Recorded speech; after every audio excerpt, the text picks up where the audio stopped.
Bismillahirrahmanirrahim. Assalamualaikum warahmatullahi wabarakatuh.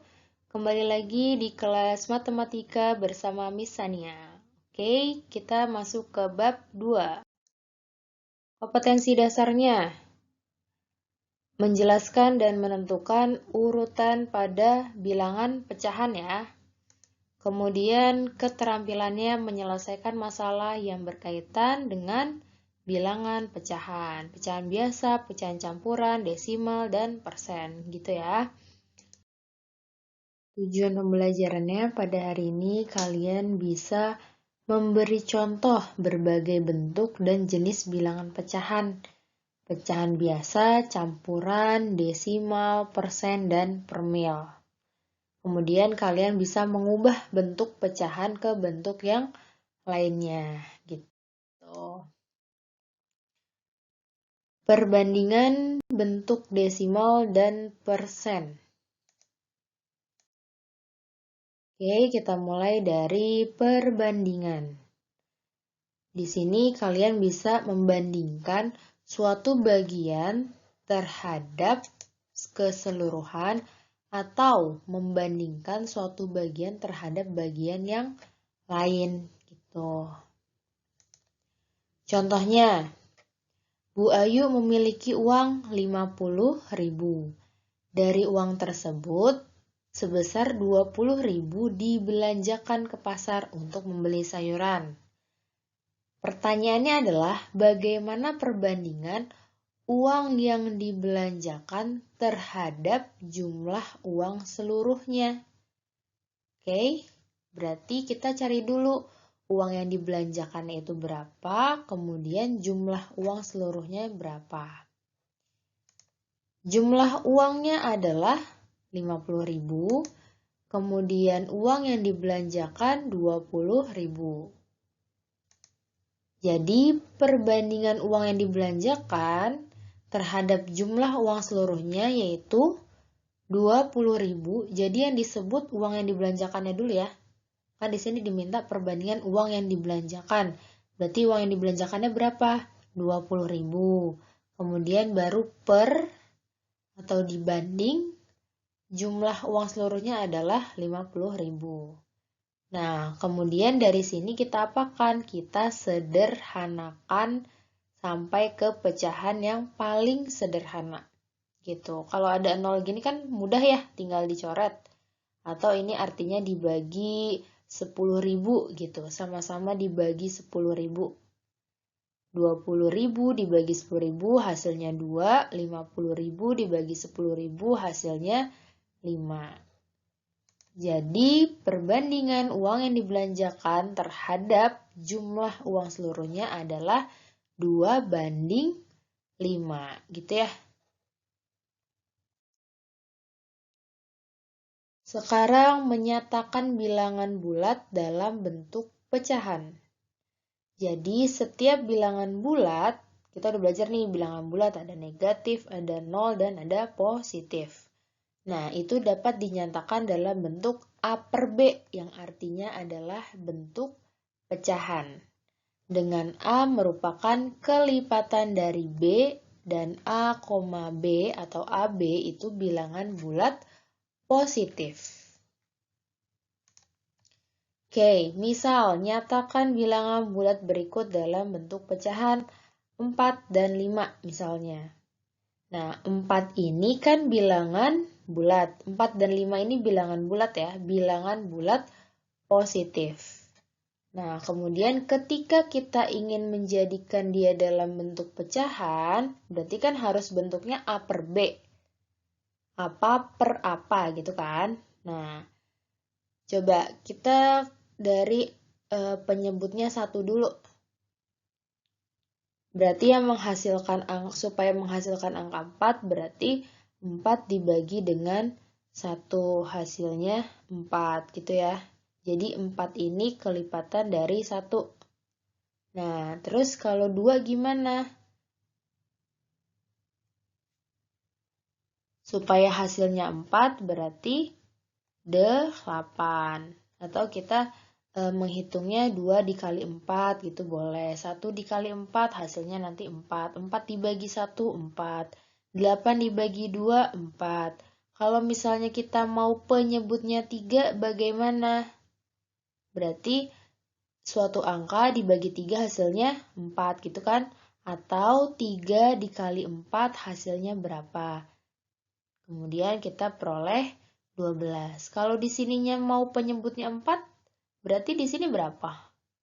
Tinggal 4 dikali 4, hasilnya 16. Jadi 16 per 4 gitu ya. 16 dibagi 4 kan hasilnya 4 juga gitu. Oke. Terus ke 5, sama kayak tadi. Misalnya mau penyebutnya 1, berarti 1 kali 5, hasilnya 5. Mau penyebutnya 2, berarti pembilangnya nanti tinggal 2 kali 5, 10. Penyebutnya 3, mau cari pembilangnya berarti 3 dikalikan dengan 5, hasilnya 15. Gitu ya. Atau kalian bisa tebak-tebakan berapa dibagi 3 supaya hasilnya 5 gitu. Oke. Sekarang mengubah pecahan biasa. Pecahan biasa itu A per B gitu ya, ke bentuk pecahan campuran dan sebaliknya. Nah, ini disebut pecahan campuran. A-nya itu bilangan bulat, kemudian B per C-nya itu pecahan. Jadi, ini pecahan campuran ya disebutnya. Oke. Nah, kalau misalnya ada soal, nyatakan pecahan 9 per 2 dalam bentuk pecahan campuran. 9 per 2 ini adalah bentuk pecahan biasa, pintar. Nah, kita disuruh mengubah ke dalam bentuk pecahan campuran. Jadi ada bilangan bulat dan ada bilangan pecahannya. Kita lihat di sini. Nah, pembilangnya itu pasti lebih besar atau lebih dari penyebutnya. Jadi, kita cari angka yang hasilnya itu mendekati 9, gitu ya. Jangan lebih dari 9. Mendekati 9 dan kelipatan 2. Coba 2 dikali berapa? Supaya hasilnya mendekati angka 9. Kalau 2 kali 1 kan 2. 2 kali 2 itu 4. 2 kali 3 itu 6. 2 kali 4 itu 8. 2 kali 5 itu 10. Nah, kalau 10 itu kan sudah melewati 9. Berarti kita turun tuh tadi 2 kali 4 ya. 8 kan? Nah, berarti kita ambil angka 4. Gitu. Jadi diperoleh angka 4. 4 kali 2 berapa tadi? 8. Padahal di sini angkanya 9. Nah, kita hitung selisihnya. 9 dikurang 8 itu berapa? 1. Pintar. Taruh di atasnya sini sebagai pembilang. Kemudian penyebutnya tetap 2. Gitu. Jadi tidak diubah ya penyebutnya. Nah, untuk meyakinkan, kita cek lagi pakai rumus ini bisa. Jadi, pecahan campuran ini bisa kita ubah ke bentuk pecahan biasa. Jadi, ini bisa bolak-balik nih, pecahan biasa ke pecahan campuran atau pecahan campuran ke pecahan biasa. Caranya bagaimana? Tinggal dari bawah nih, misalnya. C dikali dengan A, baru kita tambahkan yang B. Gitu, per C lagi, jadi penyebutnya akan tetap. Kita cek coba, 2 dikali 4 hasilnya 8. 8 ditambah 1 hasilnya 9. Jadi cocok ya ini. Gitu. Nomor 2. Misalnya di sini dalam bentuk pecahan campuran diubah menjadi pecahan biasa. Kayak tadi, dari bawah dulu, 3 dikali 3, ini, baru kita tambahkan dengan 2. Per penyebutnya sama, tetap 3, gitu. Kita hitung dulu yang perkalian, 3 kali 3, 9, ditambah 2, kemudian per 3. kita jumlahkan 9 ditambah 2 itu 11/3 gitu. Coba kalau misalnya kita mau balik dari pecahan biasa ke pecahan campuran. Nah, kita lihat, kita harus cari kelipatan 3 yang mendekati angka 11. Kalau 3 kali 2, 6, 3 kali 3, 9, 3 kali 4, 12. Nah, tidak mungkin tuh 12 karena udah melewati ini, udah melewati 11. Berarti tidak mungkin angka bilangan bulatnya itu 4. Berarti kita turun ke bawah tuh. Ternyata 3 kali 3 hasilnya 9. Berarti makanya kita pilih angka bilangan bulatnya di angka 3. 3 kali 3 kan tadi 9 ya. Nah, kita cari selisihnya. 11 dikurangin 9 itu berapa?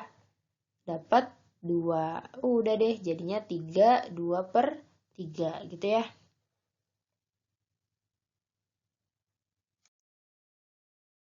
Selanjutnya, mengubah pecahan biasa ke bentuk pecahan desimal dan sebaliknya. Bentuk pecahan dapat diubah menjadi bentuk desimal dengan cara mengubah penyebutnya menjadi bilangan 10, 100, 1000, 10.000, dan seterusnya. Jadi ada 000-nya gitu ya. Kalau di sini nolnya ada 1, berarti nanti ada 1 angka di belakang koma. Kalau nolnya 2, berarti ada 2 angka di belakang koma. Kalau ada 3 nolnya, nolnya ada 3, berarti nanti ada 3 angka di belakang koma. Gitu ya. Misal, ubahlah pecahan 5/8. 5/8 ini pecahan biasa ke bentuk pecahan desimal. Nah, kalau misalnya kita cek dulu nih, 8 bisa nggak ya yang menghasilkan 10, penyebutnya ternyata tidak bisa. Kalau 100 juga tidak bisa, dan ternyata 1000, ketika 8 kita kalikan 125 itu menghasilkan 1000 ya. Nah, ketika penyebutnya kita kalikan 125, pembilangnya juga harus kita kalikan 125. Sehingga nanti diperoleh 625/1000. Nah, karena di sini nolnya ada 3, maka ada 3 angka di belakang koma gitu ya. Kalau misalnya ubah bentuk desimal 0,4. Ini bentuk desimal dengan 1 angka di belakang koma ke bentuk pecahan biasa paling sederhana. Nah, kita mulai dari 0,4. 0,4 ini karena 1 angka di belakang koma berarti nolnya ada 1. Artinya dia per 10. 4/10 gitu. Kalau nanti ada 2 angka berarti dia per 100. Kalau ada 3 angka berarti dia nanti per 1000 gitu ya. Karena ini 1 angka jadinya 4/10. Nah, di sini kan diminta pecahan biasa paling sederhana. Kalau 4/10 ini baru sampai ke bentuk pecahan biasa, belum paling sederhana. Karena kita bisa cek nih, ini termasuk bilangan genap, ini termasuk bilangan genap. Artinya masih bisa disederhanakan gitu. Sama-sama dibagi berapa? Sama-sama dibagi 2. Kalau pembilangnya dibagi 2, penyebutnya juga dibagi dengan 2. Jadi 4 bagi 2, 2, 10 dibagi 2, hasilnya 5. Nah, apakah ini bisa disederhanakan lagi? Tidak bisa gitu ya. Oke. Sekarang mengubah pecahan biasa ke bentuk persen. Oke, persen ini artinya per 100, lambangnya ini. Nah, ada 2 cara, dipilih salah satu. Bisa kalian mengubah pecahan semula menjadi pecahan senilai dengan penyebutnya 100. Atau kalian bisa langsung mengalihkan pecahan biasanya dengan 100%. Misal ada 1/4. 1/4 ini pecahan biasa, kemudian diminta dalam bentuk persen. Kalau kita mau pakai ini menjadikan penyebutnya per 100 bisa. Jadi 4 dikali berapa supaya hasilnya 100 ternyata dikalikan dengan 25 gitu ya. Kalau bawahnya dikalikan dengan 25, atasnya atau pembilangnya juga dikalikan dengan 25. Udah kita hitung 1 kali 25, 25, 4 kali 25 itu 100. Kalau di sininya, kalau penyebutnya sudah per 100, sudah 100 ya. Nah, berarti langsung kita ubah ke bentuk simbol yang ada lambangnya gini. Jadi 25%. Oke. Cara kedua bagaimana? Langsung pecahan biasanya kita kalikan dengan 100%. Jadi atas kali atas ya. 1 kali 100%, 100%. Baru dibagi dengan 4. Kita hitung nanti diperoleh hasil 25%. Jadi 100 dibagi 4 itu 25. Lambangnya jangan lupa persen gitu. Oke. Kalau ini ubahlah 20% ke dalam bentuk pecahan biasa. Nah, 20% kalau ada persen artinya per 100. Jadi bisa kita ubah langsung nih menjadi 20/100. Ini sudah bentuk biasa, namun kita harus menyederhanakannya lagi ke bentuk yang paling sederhana. Gitu. Misal kita mau coret dulu angka 0-nya gitu boleh. Terus kemudian kita baru bagi dengan 2 gitu boleh. Kalau dari awal kita cari KPK-nya misalnya kemudian dapat 20, berarti pembilangnya dibagi 20, penyebutnya juga harus dibagi dengan 20. 20 bagi 20, 1, 100 bagi 20, 5 gitu ya.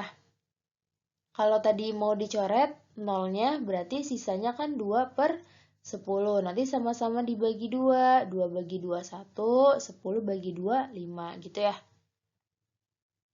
Oke. Kemudian oke. Sudah sampai di sini pembahasannya. Terima kasih atas perhatiannya. Kurang lebihnya mohon maaf. Kalau ada pertanyaan silakan ditanyakan di kolom komentar. See you next time. Assalamualaikum warahmatullahi wabarakatuh.